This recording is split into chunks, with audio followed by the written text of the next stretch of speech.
Hi, I'm Micah Halpern, and I am extremely grateful, and you, the viewer, will also be grateful that we're going to have a half an hour to speak with David Harris about the events and things that are happening around the Jewish world, but principally what's going on in the war between Israel and Hamas. So without further ado, I want to ask David Harris a few important questions. Now recognize also as we do this, David is coming as the leader's leader in the Jewish world. So his insight is extremely critical for all of us. Thank you, David. The first thing I really ask is, how on earth do we confront misinformation, the likes of which we saw with regard to the question and challenge of this hospital fiasco? How do we get to a point where the media has literally swallowed it hook, line, and sinker and didn't even look to a question as to whether or not it is real, true, or untrue?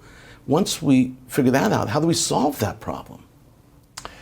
I don't know that we solve the problem, Micah, in the world in which we live. I wish I could say that there was a solution to the problem. I think we have to hold the media accountable. Look, the New York Times took several days. They wrote a kind of apology, but the damage had been done. I mean, think about reading newspapers. You see a headline that says Israel strikes hospital, 500 dead or something like that.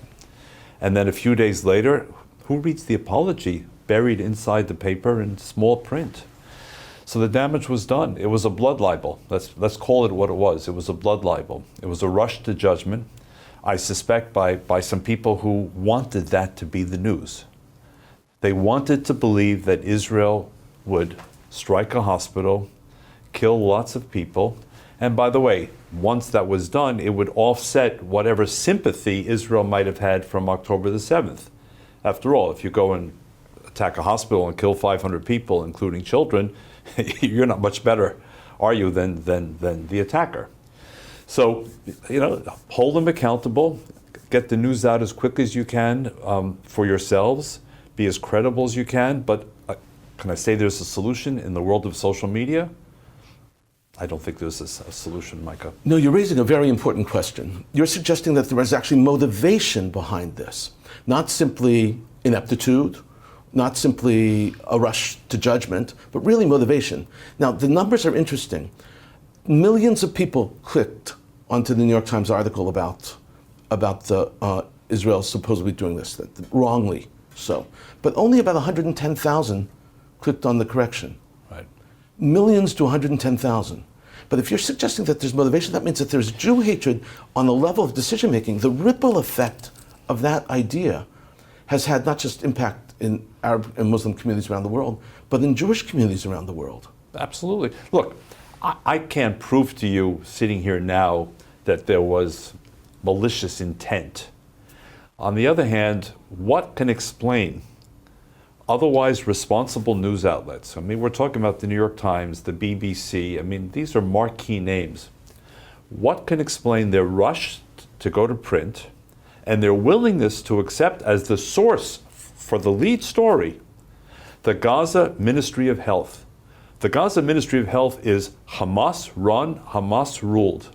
So wouldn't good journalism, whatever you're taught at the Columbia School of Journalism or wherever you've learned, wouldn't good journalism say, well, wait a second, this source may be suspect because if I go back and look, lots of wrong stories over the years deliberately placed, number one. And number two, how about the Israeli side? Shouldn't I at least get some balance? And that was missing. So again, I in a court of law, can I prove that it was malicious intent? No. But it was more than just an innocent mistake, I believe, Micah. Yeah. Much more. Yeah, it gets even more interesting. I try not to use in this description Hamas. I don't use the name. I call them, you believed, mass murderers, child killers, and mass rapists. You took their word for it without even questioning.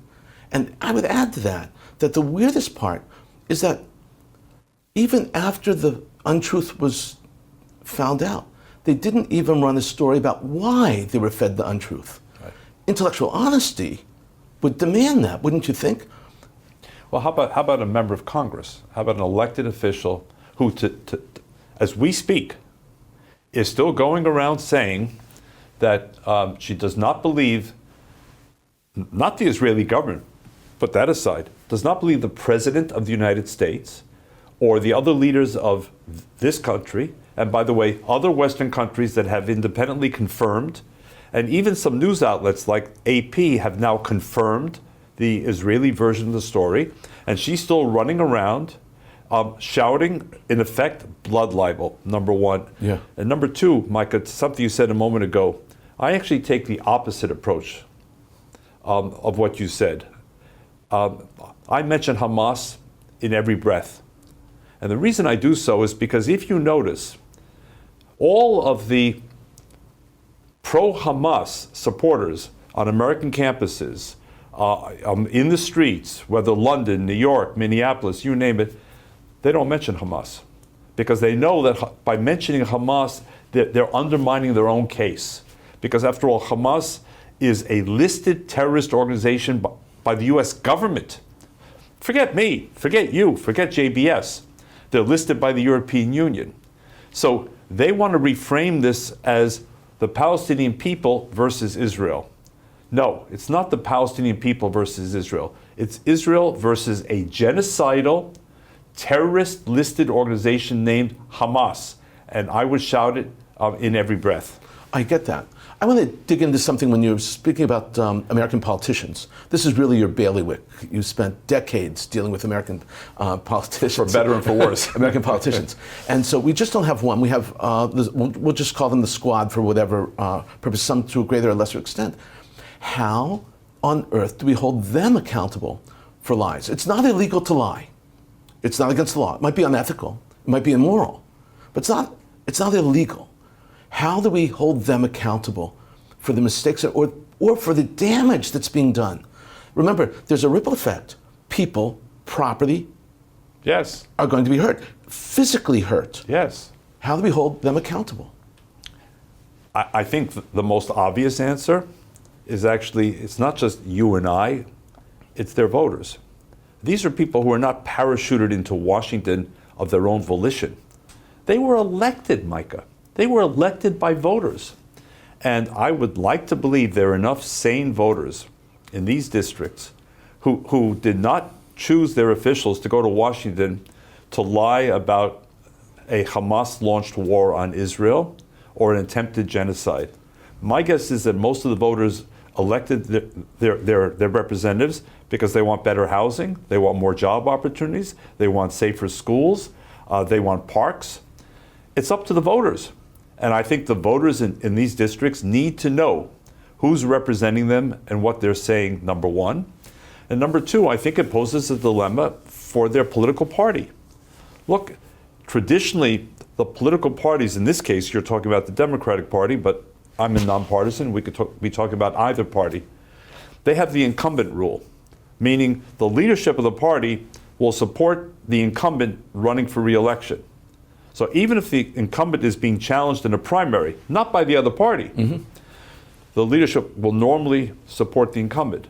Will the leadership of the Democratic Party continue to support next year in the election these, I'll call them political arsonists, because that's what they are. A good expression. They're political arsonists. They're flamethrowers. I hope not, but we'll see. So number one, will the party support them? Will the party fund their re-election bid? And will the voters continue to send them back to Washington? Ultimately, the voters decide, Micah. Yeah, I want to continue on that line because the future is at stake here, the future relationship. The past has happened, but the future relationship, not just between Israel and the United States, but between Jews in America and their standing. The future of our country, Micah. And our country, exactly. So we have a big problem in our universities, and our viewers know that, and you know that. And the Harvard situation is just one example. Your alma mater at Penn is another example. London School of Economics, another alma mater. I went to all the wrong schools. But good degrees, bad. Your grandmother was very proud of you, I'm sure. And so what happens is that it's really a fight for the future. And on these campuses, our students, our children and our grandchildren, are afraid to be canceled because they support Israel or they reject Hamas. I'm using your word. They reject Hamas. They're rejecting this philosophy, this attitude of mass murder of the Jews. Now think of what they say, and you can hear them. From the river to the sea, Palestine will be free. All of Israel is the case. It's not about settlers. It's not about post-67. They call everyone a colonizer and everyone a settler. Every Israeli is a settler, and every Jew is a supporter of that. How do we enable or empower our youth, our young people, to be in the position where they not only can stand up, but they can stand up for what's right versus what's wrong? The other element is important, is that these people are going to be our next senators. They're going to be our next congresspeople, our next leaders of the Jewish community, as well as the non-Jewish community, our leaders of democracy. How do we convince them? It seems from the numbers that those supporting Israel is a tiny little group. Yeah, I think it's actually a little bigger, but let me dial back for a moment. Please. So about, I'd say 8 or 9 years ago, I was invited to speak at a well-known West Coast university, okay?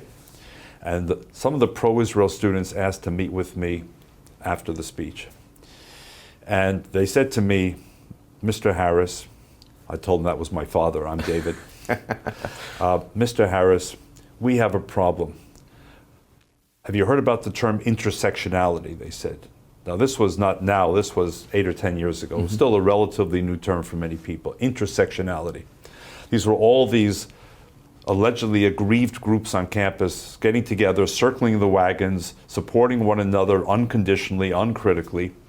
And the Jewish piece of this was, we want to be part of the aggrieved communities. We have our own story as Jews. We were persecuted. We stood by other aggrieved communities. Let us in. And as they told me the story, the answer was no. Why? Well, 4 reasons. And this gets to the heart of the question you're raising, and it goes deeper, I think, even, Micah, than us Jews or Israel. 4 words: race, power, privilege, and wealth. Those were the 4 disqualifiers for the Jews who happened to be pro-Israel, who wanted to be part of the community of minorities, of victim communities, to join forces. Jews were allegedly the wrong race. Of course, the irony of that one, Micah, is that, for the Charlottesville crowd, when they marched through Charlottesville, Jews will not replace us. Blood and soil. These were Nazi chants translated into English. So for the white supremacists, we're non-white. We poison the white race. And for the aggrieved communities on the West Coast, we're quintessentially white. Can't win. Wealth. The fact that Jews came here with nothing and became an American success story is not applauded. It's challenged. And as the students told me, wait a second, how did your grandparents make their money? How did your parents make their money? I'm sure they exploited my grandfather, my grandmother, my mother, my father. So it's dirty money.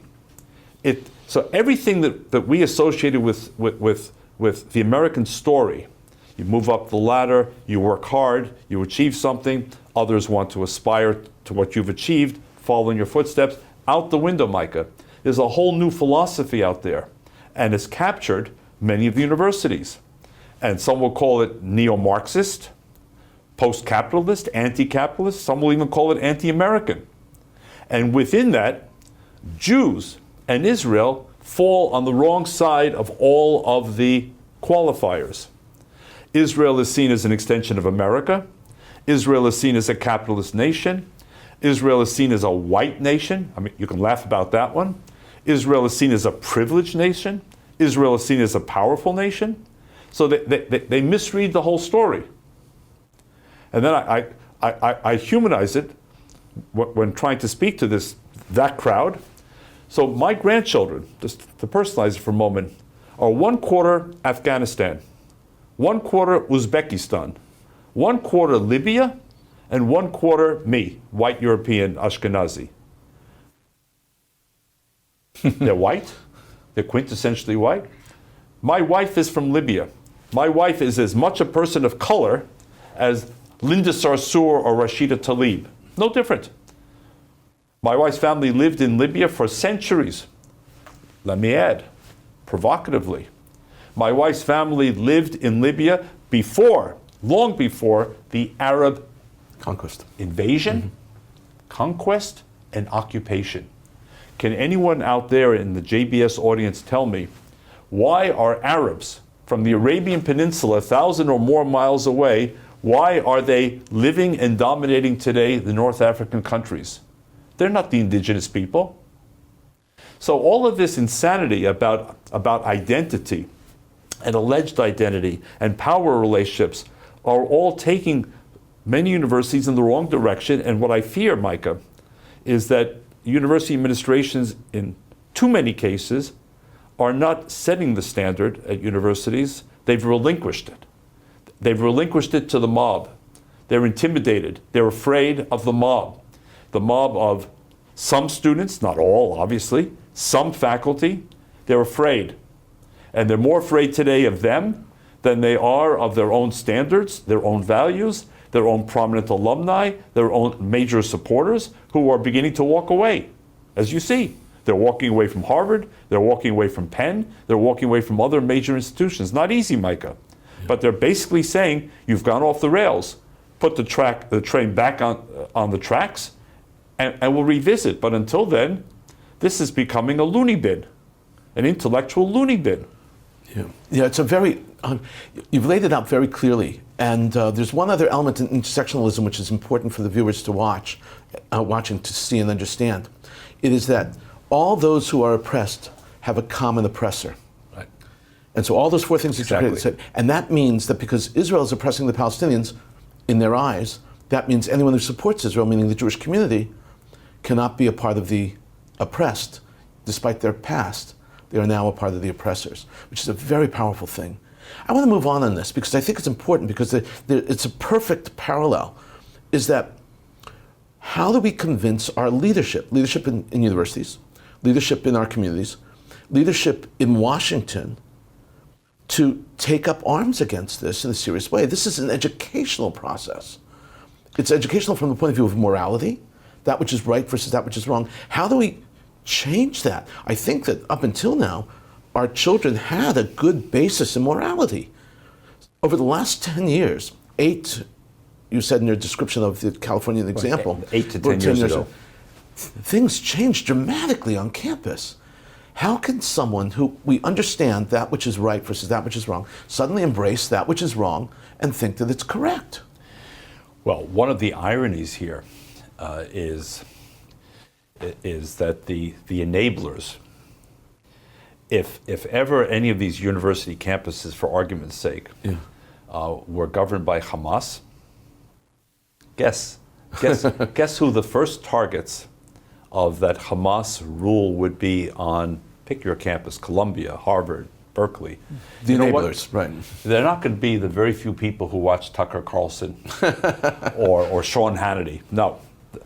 The very first targets are going to be those who enabled Hamas to come to power. It's those naive students who cheer on without understanding fully what they're cheering on. And guess what? Hamas comes to power, for argument's sake. What goes out the window? Women's rights? Out the window. First. LGBTQ? Out the window. The right to protest? Out the window. Free speech, the right to believe or not to believe? Out the window. Union organizing? Out the window. Climate change concerns? Out the window. This is the supreme irony. And by the way, if these students spent some time in the history department of their university, in a serious course, they would understand that historically, whether the Russian Revolution or others, the new power eats its own. It eats its own first. So they're going first. That's number one. And number two, again, there's no one single answer, Micah. You've asked a big question about the future of universities and how do we put the train back on the tracks. Yes. My image. But there's an issue we're looking at very carefully. There's a lot of money flowing to universities, and much of it's coming from overseas, from the Middle East in particular, from one or two countries especially. And you know, according to the Department of Education in Washington, if a university receives $250,000 or more from a foreign source, it has to be reported. Correct. And yet, we've discovered that most of it is not being reported. It's not being reported. So the money flowing from Qatar, the bottomless pockets of Qatar, for example, the same country that straddles every fence and plays all sides against the middle, that's the major funder of Hamas and the Muslim Brotherhood, and now is trying to position itself to free the hostages while funding Muslim Brotherhood, playing all sides off against each other. It's high time for a federal investigation, a congressional investigation of major universities, of the flow of money into those universities.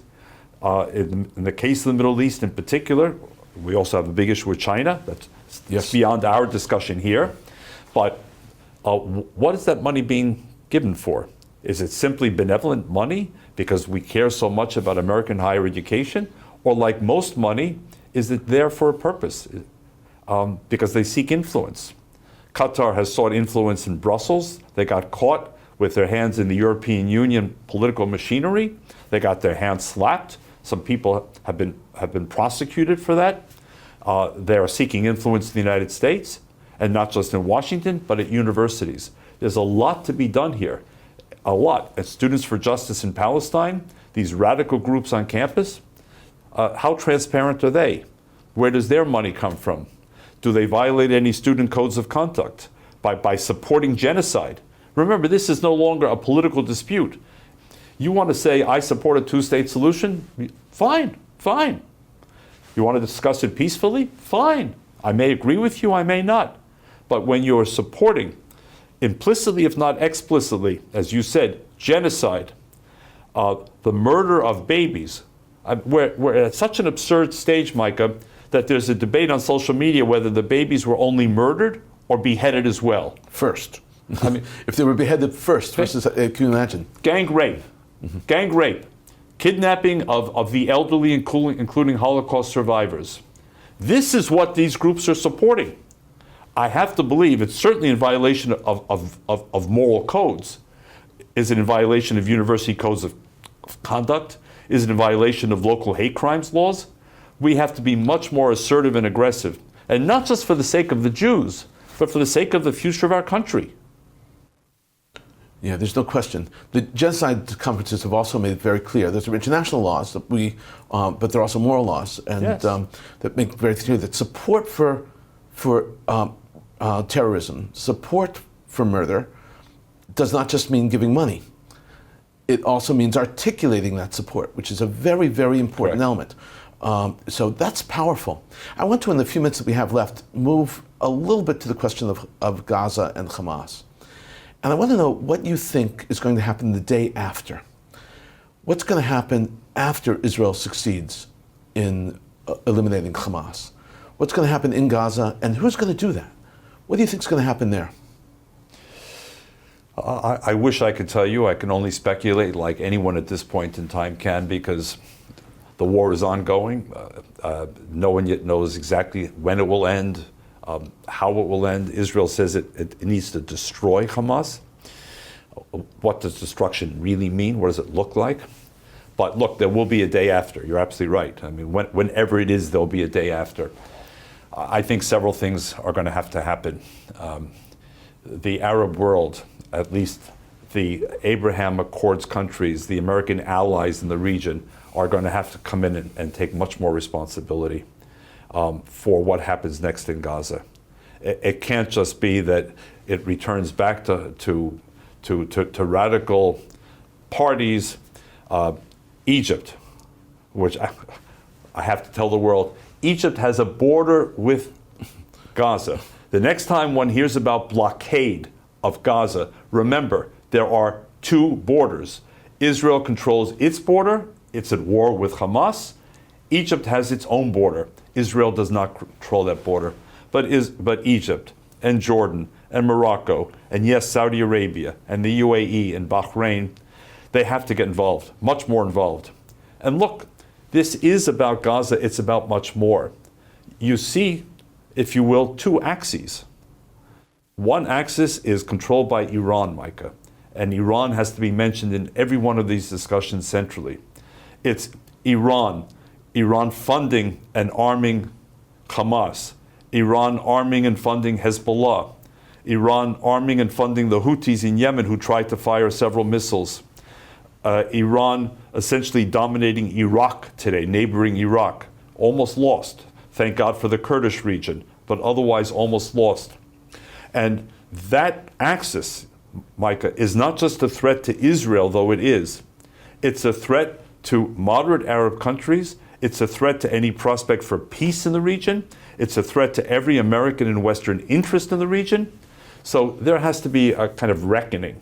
And it can't just be the day after a return to business as usual. Are we going to continue our foolish negotiations with Iran on the nuclear deal? Are we going to continue to pretend that Qatar can play both sides of the fence? Is Europe going to continue to allow Hezbollah to be designated as a military wing, but not designated as a political wing on its terrorism list? Is Europe going to continue to kick the can down the road on listing the IRGC, the Iranian Revolutionary Guards, as a terrorist group? There's a lot of reckoning to be done. We need leadership. The leadership must begin in Washington. It must continue in Europe. They must stand together, and they must see Israel as their closest partner together with moderate Arab countries. That's the future. Wow. We just literally scratched the surface of some unbelievable I'm just getting warmed ideas. up here. Exactly. So unfortunately, our time is over. I understood. And I want to thank David Harris and thank you, the viewers, for watching this spectacular presentation on JBS. Thank you, David Harris. Really, thank you for your insight and for your leadership, not just in the past, in the future. I think it's very, very important that people hear your voice. Thank you.